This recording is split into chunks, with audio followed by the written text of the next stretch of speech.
What's up, guys? Today I just wanted to come up and talk to you guys about the Trinity.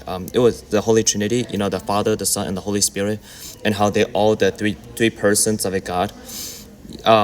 So last night I was watching this video about this guy named Alan Parr, who was trying to explain to his YouTube subscribers how the common ways in which Christians use different analogies to explain how the Trinity works and how there are flaws within each of them.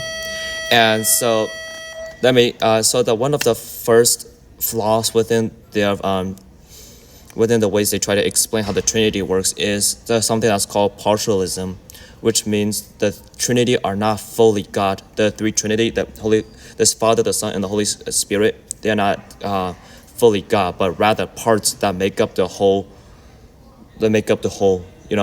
And so they use the analogy of he said how people use this analogy of the egg, and how there's like the egg, the shell, the outer parts, the white part, and then the yolk.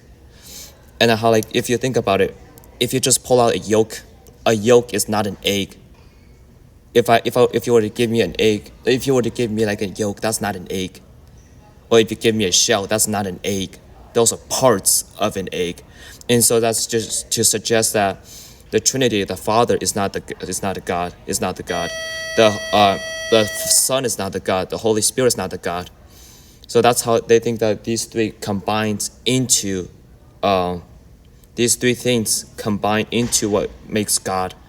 Even though we all know that like those three Trinities all are God within them. Like, it's kind of hard to explain, but then he says how there's people that will use the analogy of water, and how like the flow of water, the steaming water, and the frozen water. And so yes, even though they are the same substance, the important thing is that there's something that's called modalism or something like that, which talks about the Trinity as not distinct persons, but rather three modes or forms of activity through which God manifests himself in. And so that's just to suggest that let's say like the freezing, the water that froze, that frozen water cannot also be steaming at the same time. That doesn't work like that. It doesn't work for frozen water to be also steaming at the same time, or a flowing water cannot be frozen water at the same time. It's like a transformation process. It's like basically to suggest that God can manifest himself within one of the three persons, one at a time. And so the ones I'm going to explain today is really cool, because I was just like minding my own business today, and I was just like listening to music, and out of nowhere, like as I was reflecting on Alan's video about how the flaws within each of the analogies that people uses, I don't know, like God just spoke to me and saying, hey, why don't you try this piano analogy? And so this is what I want to share with you guys. So let's say I'm gonna play. You know how on a piano there are a bunch of keys. I don't know how many keys there are all together, but I'm gonna play the note the note G into 3 octaves. The reason why I did 3 octaves is because of the Father, the Son, and the Holy Spirit. All right, and so if I play one of the octaves, if I play the high octaves, I'm still playing the G. It's just represents the Father, right? And now I'm gonna hit another octave. That's a middle octave, which is the Son. We're gonna let that represent the Son. So you see, just because I added a note, just because I added a key, it does not mean that I'm playing a different note. I'm still playing G. Oops, G. And now let's add the Spirit. So the Holy Spirit. So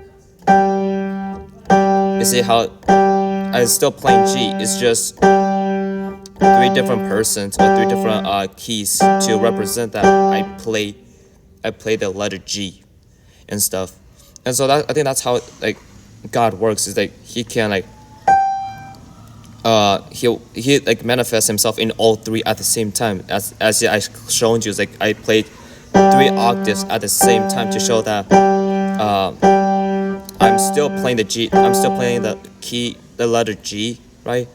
But I'm not like saying that I play one at a time to say that's. I'm not saying like that G is God and this, and then this is another, and this is God in another form, and this is God in another form. I'm able to play a word in a sense. You can have it for all three of analogy. You got the three keys I play. They could all work at the same time and stuff. But yeah, that's just what I wanted to share. It was just so cool that it just kind of popped into my head and stuff because I was trying to wrestle with. I've been wrestling with like trying to help people to understand how the Holy Trinity works. I mean, obviously, I still have a lot of room to grow, so a lot of things to explore. But like, I don't know. It's just like this seems to be the easiest way for me to understand. So I hope that you guys are able to kind of understand a little bit of what this analogy is. So.